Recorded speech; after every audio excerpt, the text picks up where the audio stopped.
Before I start the video, I want to let you know that I'm not going to give you a magical shortcut or to show you something that will make you rich overnight. I'm here to leave you with the real financial education, and it will require from you hard work and more things to learn about to reach real financial freedom.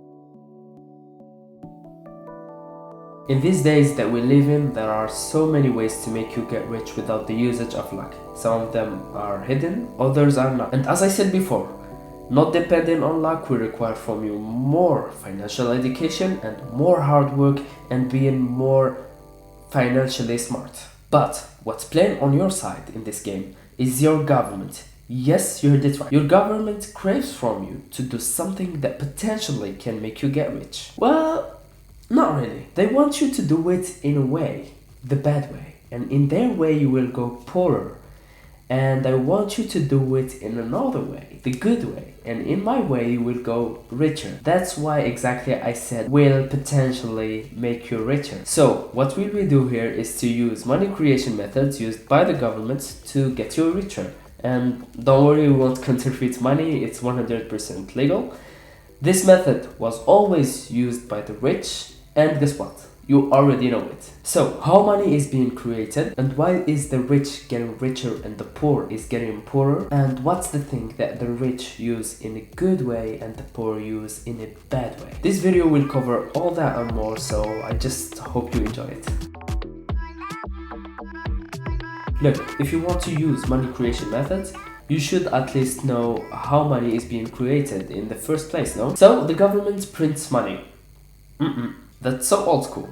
It did work like this before, but not nowadays. I mean, they still print money, like to replace the old cash maybe, or they create new ones in some countries. But the value of this cash is just not comparable to the ones they create digitally. And that's why I precised on the word money creation and not money printing. You should differ this from that. In this modern world, money is not physical, it's more digital, and most money transactions also are digital. It's a bank account to a bank account transaction. Let's take the USA for example.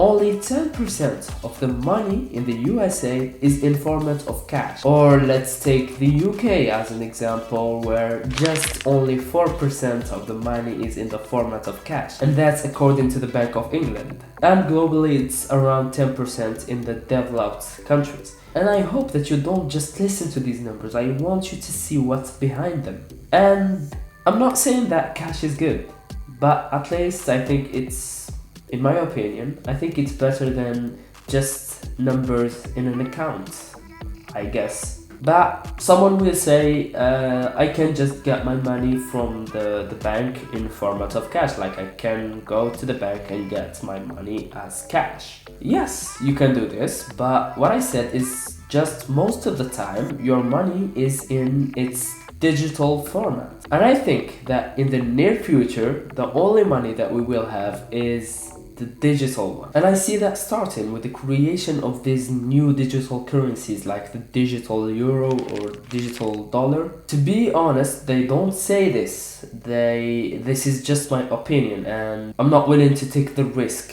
And I don't think that you are also willing to take that risk. And by the way, you can find all the references I used for this video in the description below. Look, governments want control. They want to enforce the law. That's good, I understand that. But what I don't understand is why not using this system to get richer. I mean, like, your government can just add zeros to your accounts on a computer and there you go. And they do this actually. Not with you, but with the banks. They call this quantitative easing. You should be familiar with this term. I will explain it here in this video, but if you don't understand it, just watch other videos or read as much as you need about it. So at some point you should understand this. So that's what I did. I read about it, and here we are. So you should understand this, okay?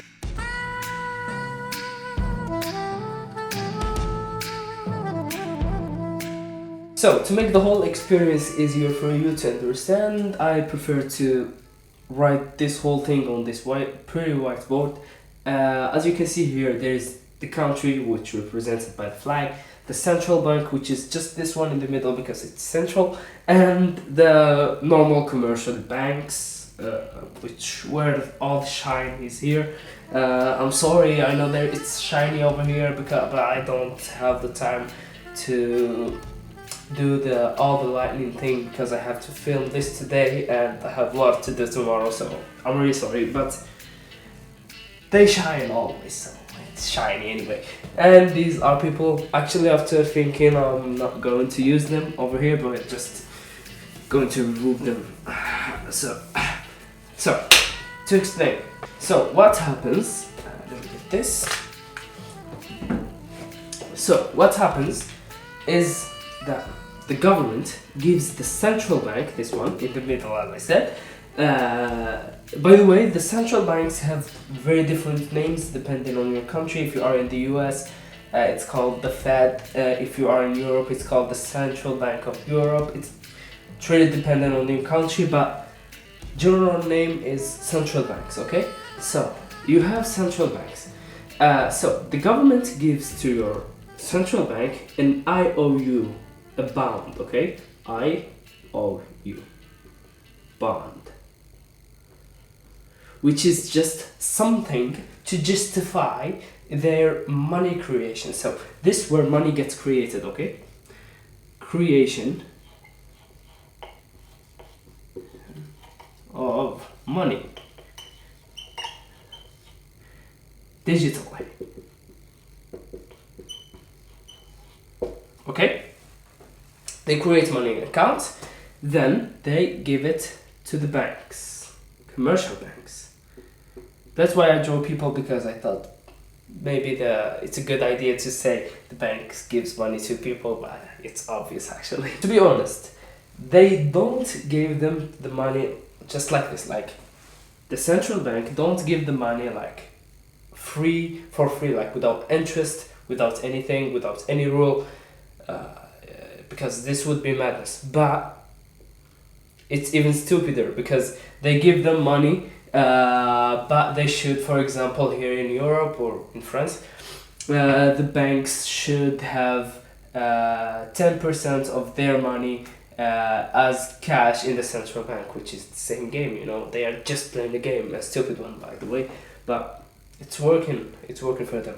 So and they practically give the money also because they give them money for interest, let's say 3%, and for sure the bank won't just hold that money. Actually the bank will give that money for like 5% to other investors or other people, so the bank won't lose. In the end of the game, this will cause inflation, and these working class people are the ones who will pay for these things, you know.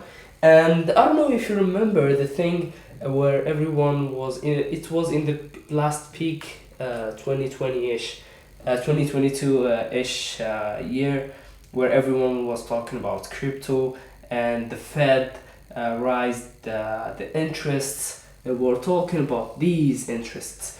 It's called in French le taux d'intérêt directeur, the director interest rate. And yeah, that's the one we were talking about, the Fed raised. But someone may come to me and tell me this money will eventually go back here. This will, the people, investors will pay the bank will pay the central bank, and the central bank, because of the bond, the IOU, they should destroy the money that they created. But the answer is very simple. It's as simple as it can get. They just create money more than they get back. That's it. That's easy. Okay? So if you create money, then more than, if you create 100 million euro and you get 1 million euro, it's not a difference. And there you have it. That's how money is being created. As we know, the more circulating money we have, the more inflation we have. And to make the situation worse and worse, to create more money in circulation, the banks are also allowed to create more money using the fractional reserve banking system. And that's when the bank lends your money from your account to others to make an interest out of it. And what's funny about this, it used to be called the fractional reserve because the banks were obliged to keep a fraction of your money, which was 10% in the USA. In other words, they can only lend 90% of your money. But now, starting from 2020, I guess, the banks in the USA, they are not even obliged to keep that 10% of yours, and they can lend all the money you have in the account with no obligation to keep any of it without lending. And the fractional reserve banking system will lead to more circulating money, and this will lead to inflation. Some people maybe don't understand how money can be created via the banking system, the fractional reserve banking system. So I'll explain it for you here briefly. I got these three common names that we all know. This is not Barack Obama, and this is not Osama that we all know, and this is not Donald Trump, okay? So with his crazy hair and this white person, because this is a whiteboard actually. Anyway, so imagine that Osama wants to buy a car from Obama wants to buy a car from Osama, okay? So Obama doesn't have the money and he wants to get it from his bank. This is the bank of Obama. You will understand why it's here. Anyway, so Obama wants to buy the car. So he will make a debt from the bank that has Donald Trump's money. Donald Trump has cash in his bank account, as we all do. I don't think that Donald Trump has it, but anyway, I'm not talking about Donald Trump. Anyway, the real one, as we all know. Anyway, so the bank will give this cash from here to Obama. Obama will give the cash to Osama to buy the car, and easily Obama's car now.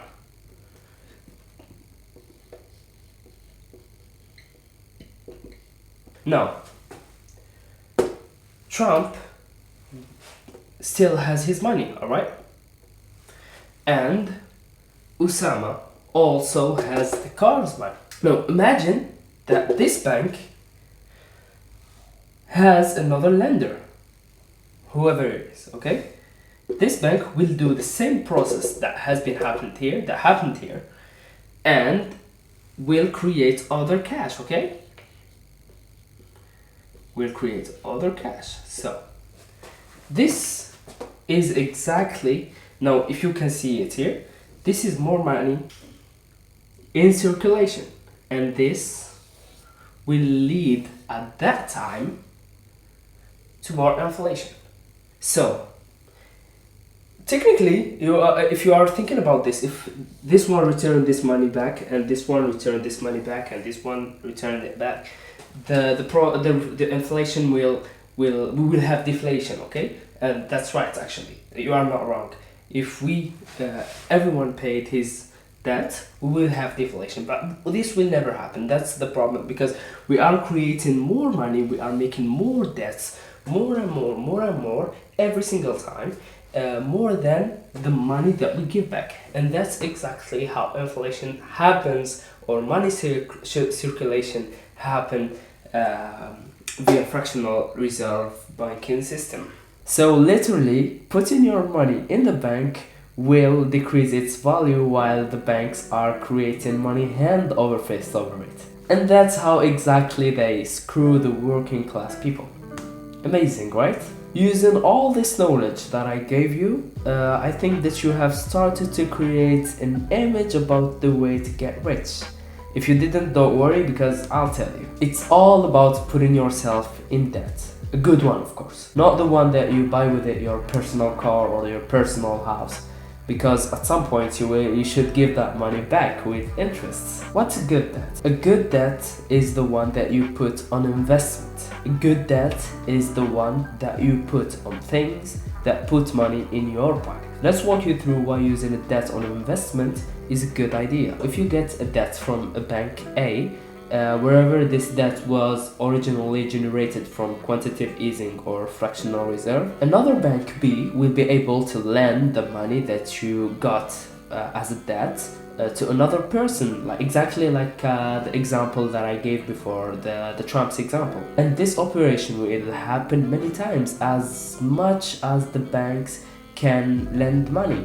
So by that, the money that you got as a debt and you should eventually give back, the money that you don't own, will decrease its value. In other words, the fractional reserve or quantitative easing will work on your side, because you will return the same numbers but with less value. And yeah, of course, this money that you got from the bank would have an interest rate that covers the inflation percentage. But if you put it on an investment, you will end up with something that puts money in your pocket from literally thin air. This would hurt the working class people, but that's exactly why I'm here, trying to help as much people as I can. And I really suggest that you help other people by explaining these ideas to them. And that's where my part of financial education of today has just ended. And as I said before, I'm not giving any financial advice here. I just gave some financial education and my opinion on some things. And I want you to be careful with debts that you are willing to take, because debts can be profitable. But this is the part of the game where you should be smart. And then you have it. I made you learn how money is being created and how to use this in your favor. So you use the government's money to be rich. This will screw the working class, but just help them later if you want to help them, okay? Or make them learn these things that you learned. And don't forget to check the references I used for this video in the description below. You were with me, Nader. I hope that you enjoyed the video you just watched. I hope you a life full of love, health and wealth. And yeah, see you in the next video. Bye.